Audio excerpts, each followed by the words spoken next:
Hello friends, Lakshmi's કિચનમાં તમારું સ્વાગત છે. આજે આપણે ચોકલેટ મોદક બનાવીશું.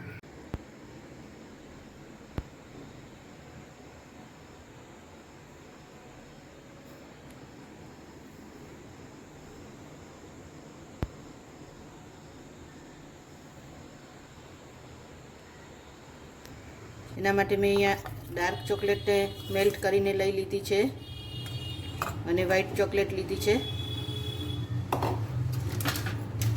આવું કમ્પાઉન્ડ મળે છે, તેમાંથી કર્યું છે મેં ડાર્ક અને વ્હાઈટ કમ્પાઉન્ડ. ડબલ બોઇલર મેથડથી એને મેલ્ટ કરી લીધી છે. હવે આપણે આવું મોદકનું મોલ્ડ લઈ લઈશું.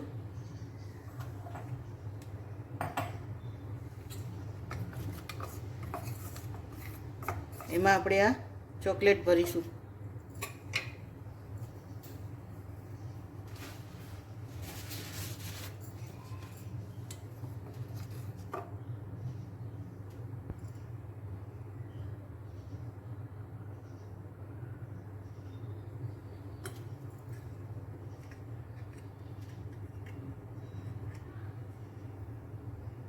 આવી રીતે ફરતે આપણે ચોકલેટ લગાવી દઈશું. પહેલાં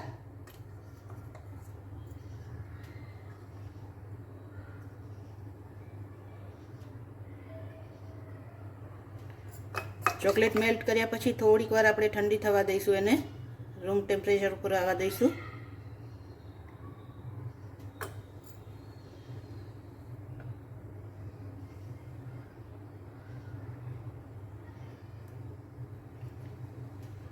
આમ કરતા જશો તો ફરતે અંદરથી ચારે બાજુ ચોકલેટ કોટ થઈ જશે.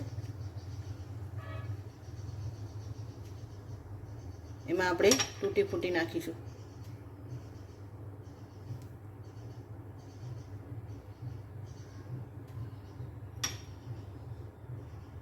થોડીક તૂટી ફૂટી આપણે નાખીએ છીએ. તમારે ડ્રાયફ્રૂટ અંદર એડ કરવું હોય તો પણ કરી શકાય.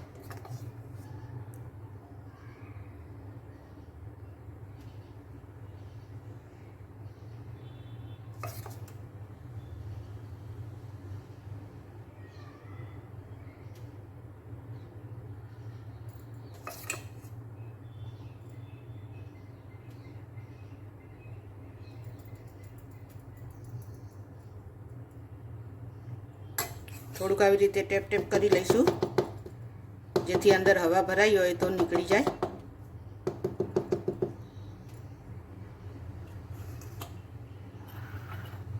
અહીંયા નીચે હું થોડીક વ્હાઈટ ચોકલેટ ભરું છું. એકલા ડાર્કનું બનાવવું હોય તો પણ બનાવી શકાય. આમાં મેં ફ્રૂટ કલર નાખ્યો છે, તો થોડો પિંક કલર કર્યો છે મેં.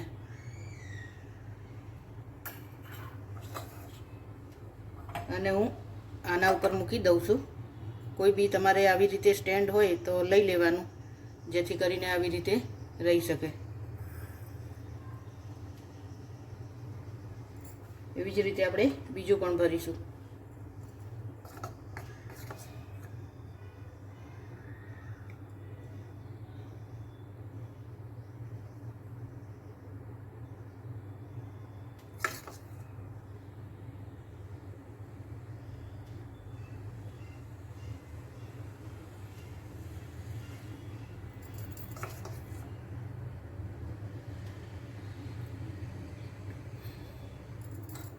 ચોકલેટ કેવી રીતે મેલ્ટ કરવી તે મેં કેકના વિડીયોમાં બતાવ્યું છે ફ્રેન્ડ્સ, તો તમે જોઈ શકો છો. એમાં આપણે બદામ મૂકીશું.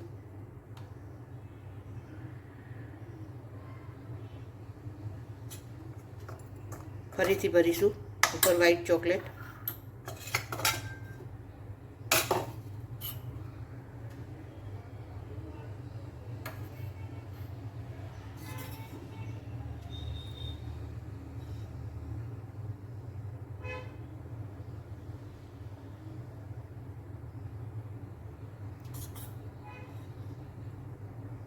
મોલ્ડને પહેલાં તમારે આવી રીતે સીલ કરી લેવાનું, પેક એકદમ, નહીંતર ખુલી જશે. મેં અહીંયા રબર ભરાવી દીધું છે. એમાં ભરાવાની ખીલ્લી પણ આવે છે, તે નથી, તો રબરથી પેક કરી દીધું છે મેં.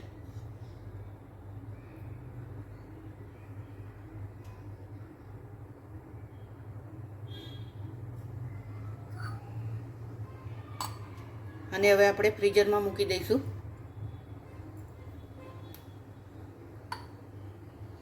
પાંચથી 10 મિનિટ માટે આપણે ફ્રીઝરમાં એને સેટ થવા માટે મૂકીશું, પછી બતાવું છું.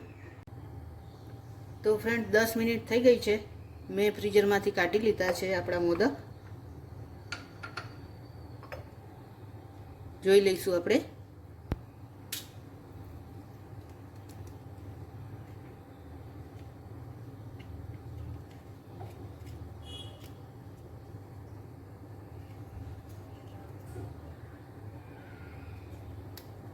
જુઓ ફ્રેન્ડ્સ, કેટલો મસ્ત બન્યો છે.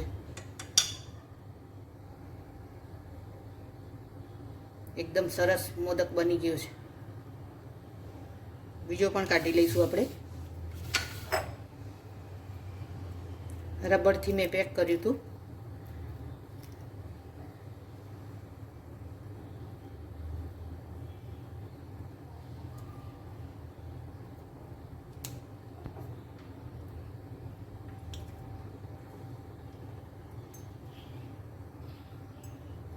સુપર એકદમ વ્હાઈટ અને ડાર્ક ચોકલેટમાં, ડબલ કલરમાં.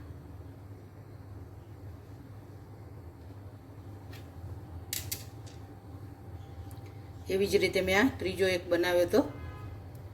3 મોલ્ડ છે મારી જોડે, તો 3 જ બન્યા છે અત્યારે. બીજા ફરીથી આવી રીતે જ આપણે બનાવી લઈશું. આમાં મેં આપણે જે આ વરિયાળી આવે છે ગળી મુખવાસની, તે અંદર મૂકી હતી. બસ આપણે બીજા પણ આવી રીતે જ બનાવી લઈશું મોદક. બધા જ મોદક આવી રીતે બનાવી લઈશું હવે. તો ફ્રેન્ડ્સ, તૈયાર છે આપણા ચોકલેટ મોદક.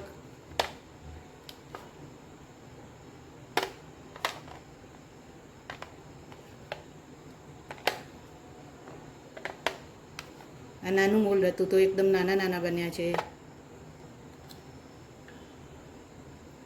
ફ્રેન્ડ્સ, આને હું પ્રસાદીમાં નથી વાપરવાની, મેં ખાલી વિડીયો બનાવવા માટે જ બનાવ્યા છે.